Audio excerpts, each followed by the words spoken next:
हमने बनाने शुरू कर दिए थे, जिसका ये लोग मजाक उड़ाते थे, ये कहते थे इसके ऊपर भी सियासत करते थे।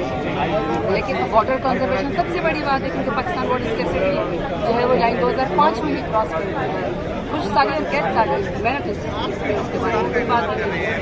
फिर हमने जो एहसास प्रोग्राम शुरू किया था बेवाओं के लिए, नादारों के लिए, 14,000 रुपये तक हमने वो कर दिया था। और इसमें क्या हम करते थे कि किसी को भी मेरे डेरे के ऊपर या किसी और के डेरे के ऊपर जाने की ज़रूरत नहीं होती थी। इस इख्तिलाफ हम नहीं मजबूर करते थे। वहाँ जाके आपको एक वो था, पॉवर्टी स्कोर का एक लाइन था, सारा ऑटोमाइज था।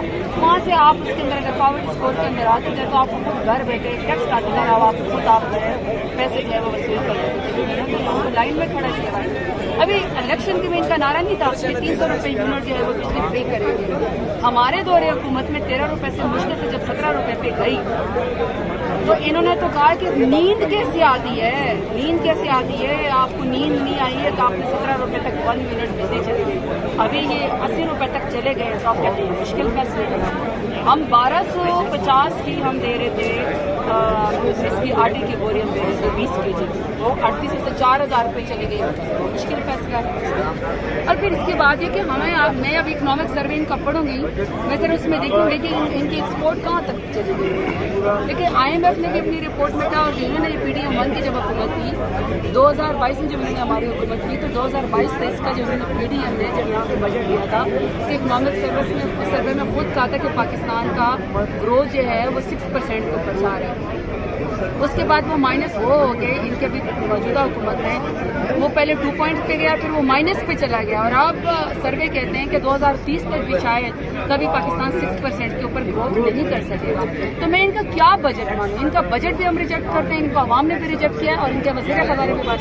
अच्छा, कल से एक खबर चल रही है खान साहब से मतलब कि वो हुकूमत से मुज़ाकरात के लिए राज़ी हो गए हैं। पहले तो उनका एक मुतालबा था, आपका भी मुतालबा था कि इस्टेब्लिशमेंट से मुज़ाकरात होने चाहिए। अब वो हुकूमत से मुज़ाकरात के लिए राज़ी हो गए हैं और कोई एक कमेटी भी तशकील HFJ साहब की क़यादत में दी गई है कि जो हुकूमत से मुज़ाकरात करेगी। क्या कहेंगी कि आपकी मुलाकात हुई है खान साहब से? सबसे पहले तो मैं ये क्लेरिफिकेशन आपको दे रही हूँ, हमने कभी भी नहीं कहा कि हम इस्टेब्लिशमेंट से मुज़ाकरात करेंगे। वो हुआ ऐसे कि जब PDM को कहा गया कि हम वो कहते थे कि हम इनसे मुज़ाकरात करेंगे, खास साहब टेबल पे नहीं आ गए, तो हमारे चंद लोगों ने अपनी पर्सनल कैपेसिटी में उनसे सवाल किया कि क्या आपके पास अथॉरिटी है, क्या आपके पास इख्तियार है कि आप PTI के साथ और इमरान खान जो हमारे लीडर उसके साथ मुज़ाकरात कर सकें। तो वो हमारे इंडिविजुअल कैपेसिटी में एक दो मेंबर ने कहा कि जो इनको चलाने वाले हैं हम उनसे मुज़ाकरात करेंगे। तो हमने कभी भी इस पॉलिटिकल पार्टी ये नहीं कहा कि हम इस्टेब्लिशमेंट से मुज़ाकरात करेंगे। हमें तमाम हल्कों से तमाम स्टेक होल्डर से हमें मुलाकात करनी चाहिए, पॉलिटिकल लोगों से भी बातचीत करनी चाहिए। मतलब सबसे बड़ी बात है कि कुछ चीज़ें डिवोर्स तय करनी। हमारा मैंडेट PDM ने चुराया, 8 फरवरी को पाकिस्तान तहरीक इंसाफ को वोट पड़ा, ये फॉर्म 47 वाली हमारी हुकूमत पे जाके आवाम के सरों को बढ़ा के बैठ गए। पहले हमारा मैंडेट वापस करें, मैंडेट चोरी को बर्बाद होनी चाहिए। दूसरा, खान साहब को अब सारी दुनिया मानती है, हम तो पहले से भी कहते थे कि आपने उनको झूठे केसेस में 31 साल की रातों रात सजा दी थी, क्योंकि आप पोलिटिकल विक्टिमाइजेशन कर रहे थे। आप खान साहब का मुकाबला मैदान में नहीं कर सकते थे। अब सिवाय इद्दत केस के, क्योंकि इद्दत केस का भी जिस दिन फैसला होना था वो जानबूझ के ड्रामा करके उस दिन फसाद करके उसको कहीं और भेज दिया गया है।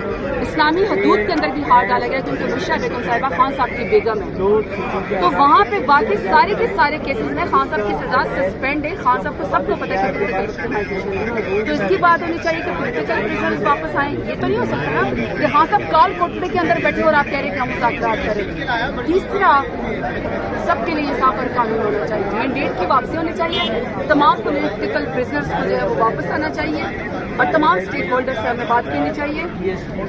खान साहब ने भी चुका है या बैरिस्टर गौर साहब जो वहाँ पे बैठे थे। इंशाल्लाह आज की सारी बात है कि ये आवाम दुश्मन बजट पेश हुआ है, अभी की छुट्टियाँ हो गई हैं। ईद के बाद असद कैसर साहब चाहे वो चरजई साहब के साथ बैठे, चाहे वो मेंगल साहब के साथ बैठे, चाहे मौलाना फजल रहमान साहब के साथ बैठे, जिस भी मुख्तदर हल्कों के साथ वो बैठे, जिस भी पॉलिटिकल पार्टी के साथ वो बैठे, जिस भी वो स्टेक होल्डर्स के साथ बैठे, इंशाल्लाह जो मेच्योर पोजीशन आएगी मुज़ाकरा। बजट के हवाले से बताइएगा, रिलीफ मिला है आपको सबसे पहले और उसके बाद आवाम को कुछ मिला है इसमें? बजट की जी मैंने डिटेल्स अभी नहीं देखी, लेकिन जो सरसरी हमने देखा है बड़ी बड़ी अंग्रेजी है, inclusive and sustainable growth. Inclusive اور سسٹینیبل گروتھ کیسے ہوگی جب 70% چینے کی مالکان اس نیشنل اسمبلی میں بیٹھے ہوئے ہیں, چاول کے سارے مالکان ادھر بیٹھے ہوئے ہیں, آئی پی پیز یا جو انڈیپینڈنٹ پاور پروڈیوسرز ہیں جو ہمارا گلا گھونٹ رہے ہیں بجلی کے بلوں سے بڑھا کے ڈالرز میں پیسے دے رہے ہیں, ان کے بھائی بہن سارے یہاں بیٹھے ہیں. کیسے یہ لوگ سسٹینیبل اکانومی کریں گے؟ سب کچھ ہاتھ میں لے لیا, انویسٹمنٹ بند ہو چکی ہے. یہ آج سارا جو ڈھونگ اور ڈرامہ ہوا ہے نا, میں آپ کو بتا دوں, اب ایک عام پاکستانی عام شہری سے جا کے پوچھیں کہ آپ نے 2 سال کیسے برداشت کیے, اور یہ آگے لوگ آپ کیسے برداشت کریں گے جو قیمتوں میں اضافہ ہو, جو IMF کے ٹیکسز آئیں گے وہ تو مالداروں پہ تھوڑی لگتے ہیں, وہ تو عام عوام پہ لگتے ہیں. پرائیویٹائزیشن پہ کیا بالکل جی پرائیویٹائزیشن ہونی چاہیے, لیکن یہ کرتے کیا ہیں, جو سب سے اچھے ادارے ہیں, جو پروفیٹیبل ادارے ہیں, اب ہم نے سنا کہ ان کی نظر سلک پہ آ گئی ہے, اللہ کرے ایسا نہ ہو, اس کو کرنا چاہ رہے ہیں. بھائی جو بالکل چیز کام نہیں کر رہی ہے, آپ اپنی ایئر لائن کو دیکھیں, پورا پیپلز پارٹی کو اس نے اپنے ڈال دیا اس میں.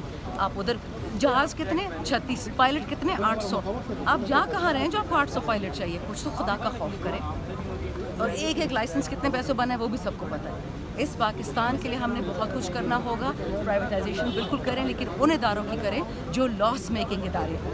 اب یہ اپنے اپنی نوکریوں کے لیے, اپنی پارٹیوں کے لیے تھوڑی بھرنے, تنخواہ میں دیتی ہوں, اپنے ٹیکس میں سے اور لے جاتے پہ کسی کا ووٹر, یہ کیا بات ہے؟ میڈم آج پیپلز پارٹی نے بھی بائیکاٹ کیا ہے, تو کیا آپ سمجھتی ہیں کہ پیپلز پارٹی ان کو ووٹ دے گی جو بجٹ جب پاس؟ جب خان کو گرانا تھا تب تو انہوں نے بائیکاٹ نہیں کیا. اب جب ہمارے ساتھ دھاندلی میں ہاتھ ملایا, 8 فروری کا الیکشن ہوا, ہم نے جیتا, 9 پہ دوسرا الیکشن کروایا, تب تو پیپلز پارٹی کے ساتھ کھڑی تھی. یہ ان کی بہت اسٹریٹجک وہ ہوتی ہے, سلیکٹیو, کیا بولتے ہیں, میموری ایمنیشیا ان کو ہو جاتا ہے کہ ہے آج سے برے گئے کل اچھے ہو گئے. معذرت کے ساتھ جی, اس روٹی کپڑا مکان کے پیچھے عوام کو لگا کے غیرت سے فارغ کر دیا. آج اسد قیصر صاحب نے, جو سابق اسپیکر اسمبلی ہے, انہوں نے پیپلز پارٹی سے مطالبہ کیا ہے کہ وہ اس بجٹ کو پاس کرنے میں نون لیگ کی مدد نہ کریں. اس پہ آپ کیا کہیں گے؟ دیکھیں, جو لوگ اس عوام دشمن بجٹ کو پاس کروائیں گے وہ خود ہی انشاءاللہ ختم ہو جائیں گے, یہ یاد رکھیے. بجٹ بس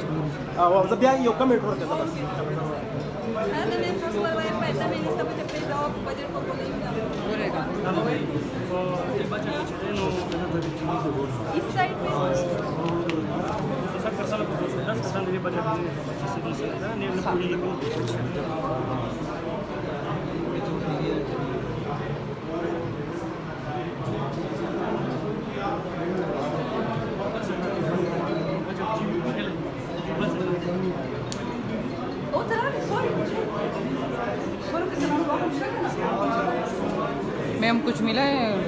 سارا ہی ڈرامہ ہے. میم جیسے کہ یہ وفاقی کرسی دے گی عوام کو اس بجٹ کا, اور آپ لوگ اس کے بارے میں کیا بسم الله الرحمن الرحیم. ګوره دا د هغه عوام د اوس بجټ ته چې کوم پاکستان کې ټولو کې مالدار غریبانانو باندې بوج دی. تاسو به ګورئ نن خو تقریرونه مقررونه شو, سبا به پته لګي, سبا چې انالیسیس راوځي. یاد لرئ دا پاکستان نشي ټیکې دی, دا خاندانونه, دا څلور غلام چې راغلي, دا ټبر, دا خپل زړه نه راغلي, پاکستان عوامو ته نه دی راغلي. تاسو به وګورئ سبا دا انالیسیس. زموږ سینیزم دی, تاسو سره خبرې دي, خو تاسو به وګورئ یو لاین به کولاو کوي چې کوم غریب سړی امپیکټ کوي, که خوراک, که تیل دی, که بجلی ده, گیس دی, که پټرول دی, دا ټول څیزونه, سکول, اسپتال, دا ټول ټیکسز, انډایرکټ ټیکسز دي, دا عوام ورکوي لګیا دي, او ټولو کې زیات برډن پتوي دی. او چې 5% د پاکستان الیټ دی چې هغوی پاکستان شروع جمشید صاحب هغوی باندې مینیمم ټیکسز دي. ګوره دا